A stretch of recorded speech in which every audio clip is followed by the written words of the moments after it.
నవ్వులే నవ్వులు వినిపిస్తూనే ఉన్నాయి. ఎందుకంటే ఈ చిత్రంలో యాక్టర్స్ అలా ఉంటారు. ఈ చిత్రం యొక్క కాన్సెప్ట్ అలా ఉంటుంది. ఫుల్ ఫన్తో, ఫుల్ ఎంటర్టైన్మెంట్తో, హే భగవాన్ నా టమ్మీలో నవ్వి నవ్వి పెయిన్ వచ్చింది కదా అనుకునే అంత ఎంటర్టైన్మెంట్తో ఈ చిత్రం మనం ఫెబ్ 20th చూడబోతున్నాము.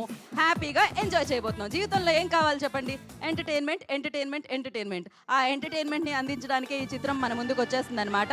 ఇంతకీ పైన నాకు లైట్స్ వల్ల ఎవరెవరు వచ్చారో ఎవరెవరు రాలేదో తెలియట్లేదు కాబట్టి అందరూ వచ్చారా? వంశీ గారు వైట్ షర్ట్ ఆల్వేస్ వేసుకొని వస్తారు. ఇంత చీకట్లో కూడా ఆయన కనబడుతూ ఉంటారు. కాకపోతే ఆయన వెలుగుని పంచుతున్నారు ఈ మధ్యకాలంలో. Back to back this combination, Bunny Vas గారు అండ్ వంశీ నందిపాటి గారి కాంబినేషన్ గురించి చెప్పాలా చెప్పండి? రీసెంట్ డేస్లో ఏది ఫేమస్ అంటే వాళ్ళ కాంబినేషన్ అంటున్నారు. అండ్ ఎస్, ఇప్పుడే ఇక్కడికి విచ్చేసిన the fantastic person, fantastic actor, మనందరూ అభిమానించే హీరో సాయి దుర్గతేజ్ ఇవాళ హే భగవాన్ ట్రైలర్ లాంచ్ చేయడానికి ఇక్కడికి విచ్చేయడం జరిగింది. వారికి ఈ కార్యక్రమానికి స్వాగతం సుస్వాగతం పలికేస్తున్నాము. వారు కూర్చున్న తర్వాత మనం మిగతా మాటలు మాట్లాడుకుందాము.